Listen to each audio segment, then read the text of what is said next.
네,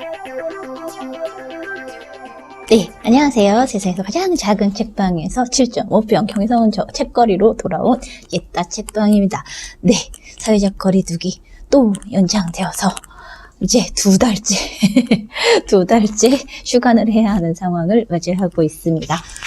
1월 말까지도 문을 열 수가 없네요.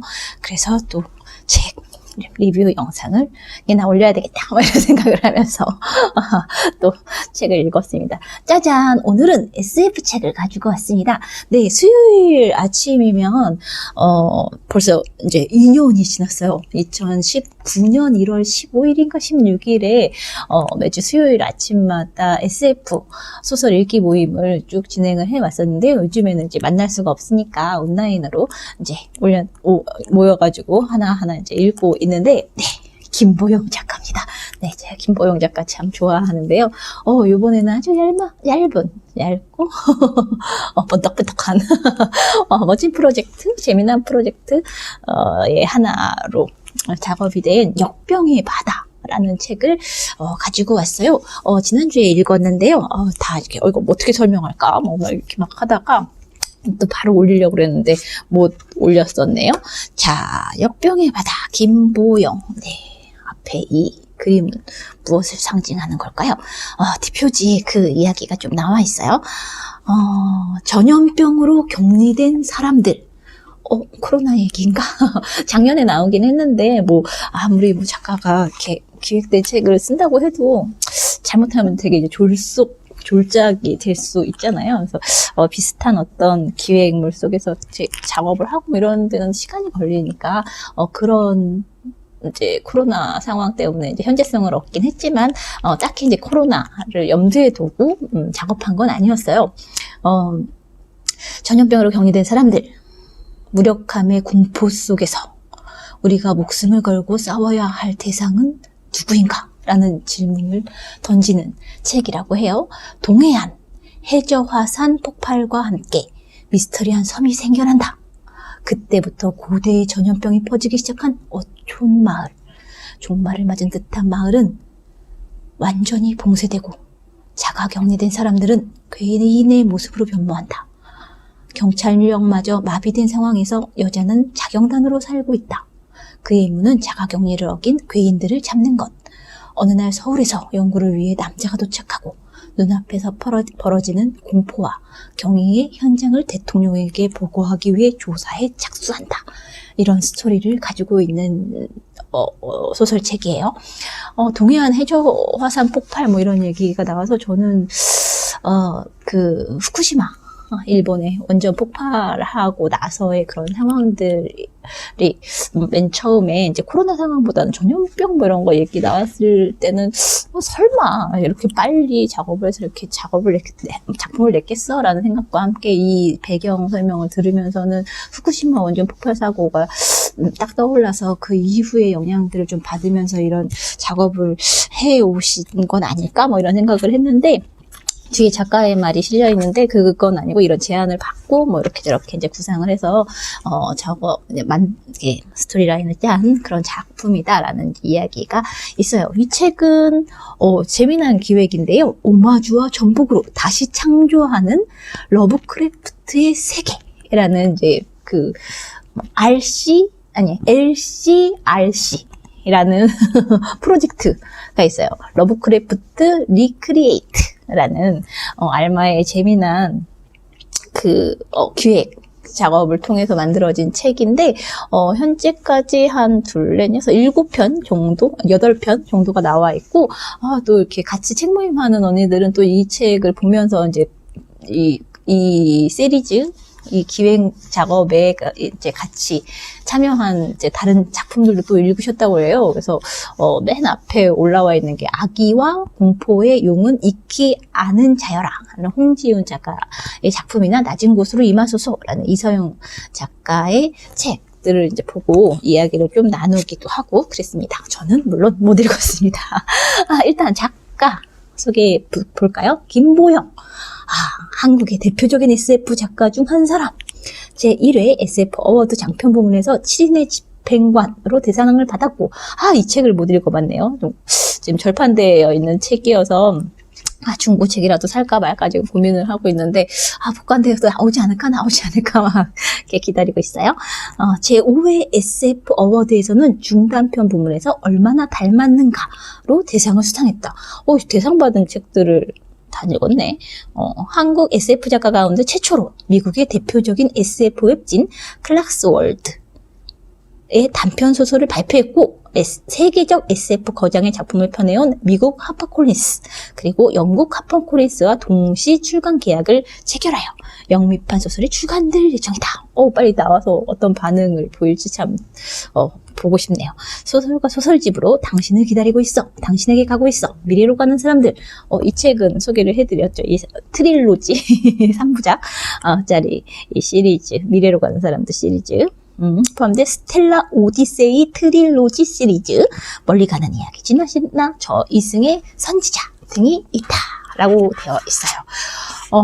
약간 액자 소설 느낌으로 앞뒤에 이제 전염병이 돌고 있는 이 지역을 연구차 들렸던 한 남성 작가의 이야기로 이렇게 프롤로그와 마지막 이렇게 장식을 하고는 있는데,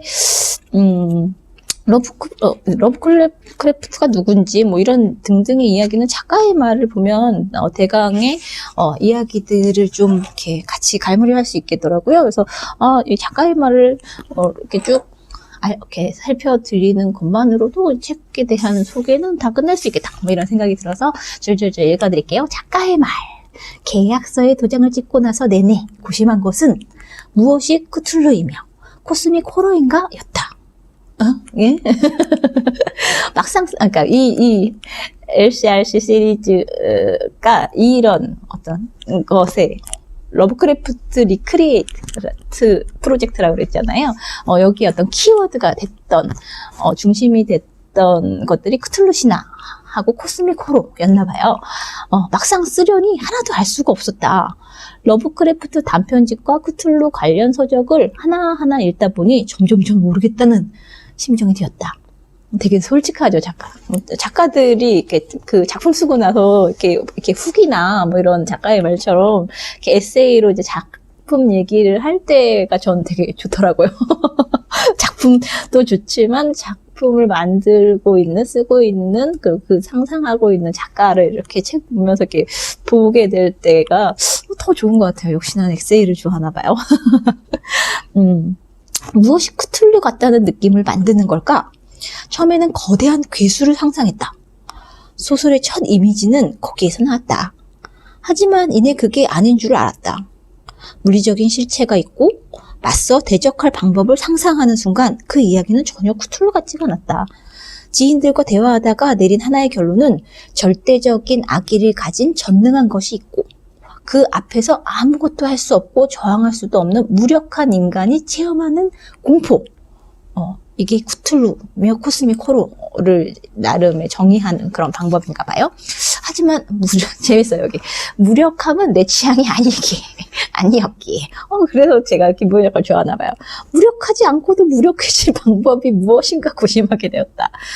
어쨌든 크툴루의 부름은 넣을 생각이었다. 거기에는 크툴루를 없애는 방법이 나온다. 인스머스의 그림자를 읽으며 궁금했던 것은 마을 주민들이 대체 왜 주인공을 쫓아가는가 하는 점이었다.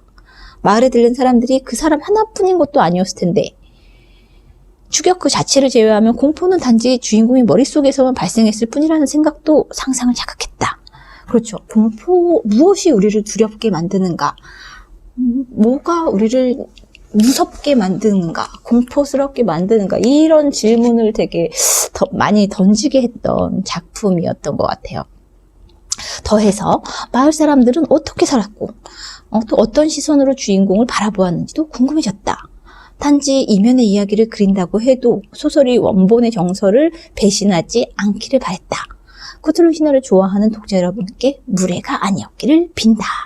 그래서 이 두 이렇게 러브크래프트 단편집이나 이런 작품들을 좀 봐야 보면 훨씬 입체적이고 풍부하게 이 책을 읽을 수 있겠다라는 생각을 나중에 다 읽고 모임 끝나고 나서 아니 모임 하는 동안에 그런 이야기를 그게 뭐예요? 막 이러면서 무식하게 참여하면서 이야기를 많이 들었던 것 같아요. 나중에 한번 이 시리즈를 한번 좀 집중해서 보는 것도 좋겠다 뭐 이런 이야기를 나누기도 했어요. 코로나 시대를 맞이하면서 우연히 소설이 현지성을 갖게 된 듯하지만 당연하게도 소설 속 역병과 코로나는 감염의 양상이 다르다. 그러므로 소설 속 격리의 의미는 다를 수밖에 없다. 역병 시대에 싸우고 계신 모든 의료진들께 감사드리며 돌아가신 분들께 깊은 애도를 드린다. 그러면서 러브크래프트 이야기가 나요. 러브크래프트의 일생을 살펴보면 어릴 때 아버지가 갑작스러운 정신병으로 사망했고 돌보아주던 외조부도 급작스럽게 사망해 집안이 몰락하고 학교도 졸업하지 못할 처지가 되었고 어머니도 정신병동에서 연이어 사망했다고 한다. 이런 일생을 살아온 사람이라면 절대적인 악신이 어딘가에 있고 그 앞에서 인간은 무력하게 불운에 휩쓸릴 수밖에 없다는 이야기에 매혹될 수밖에 없지 않을까 한다. 악신의 존재를 상상하는 것으로 이해할 수도 납득할 수도 없는 자신의 불운을 위로하지 않았으려나 한다. 러브크래프트가 그런 어떤 개인사를 가지고 있는 사람이고 약간 공포의 거장, 공포물의 거장 이렇게 얘기가 되는 것 같은데 공포물은 현실만으로도 너무 끔찍한 것들이 너무 많아서 이렇게 책으로까지는 막 만나고 싶지는 않은 것 같아요. 옛날에 막 일본 이제 공포 소설이나 영화되고 막 그런 책들 몇 번 보는데 정말 그 잔상이 너무 오래 남아서 막 떠돌아다녀가지고 막 주온 뭐 이런 거 있잖아요. 그런 책들 막 빌려 읽고 막 그랬었는데 참 신기해요. 좋은 기회에 불러주셨으며 집필하는 내내 격려와 도움을 아끼지 않았던 이수연 작가에게 감사를 드린다. 구슬리 신화에 대한 심도 깊은 토론을 해주신 고범철님, 그리고 훌륭한 프로젝트로 완성시켜주신 알마 출판사와 끝까지 함께 해주신 유승재 편집자께도 감사드린다. 이렇게 훈훈하게 마무리를 하고 있는 책입니다. 역병, 공포, 두려움, 격리, 이런 키워드들, 우리는 무엇을 무서워하는가, 무서움과 어떤 혐오는 또 어떻게 맞닿아 있는 걸까? 여기에는 이제 외모에 대한 이야기가 잠깐 나오는데 되게 인상적이어서 맨 처음에 이제 무슨 우리 어디 여행 가는 것처럼 되게 평범하게 막 이렇게 시작을 해요. 이제 조카랑 이제 어디를 갔더라? 그새 또 다 까먹었어. 이제 조카를 데리고 이제 여행을 가면서 이러저런 이야기를 하는데, 이제 현이라는 조카가 있어요. 얘 왜 이렇게 못생겼어? 현이가 반짝이를 붙인 손톱으로 화면을 툭 찌르며 물었다. 심해는 아주 깊어서 거기선 아무것도 안 보이거든. 거기선 아무것도 안 보이니까 서로가 어떻게 생겼는지 안 보이거든. 안 보이니까 예쁠 필요가 없지.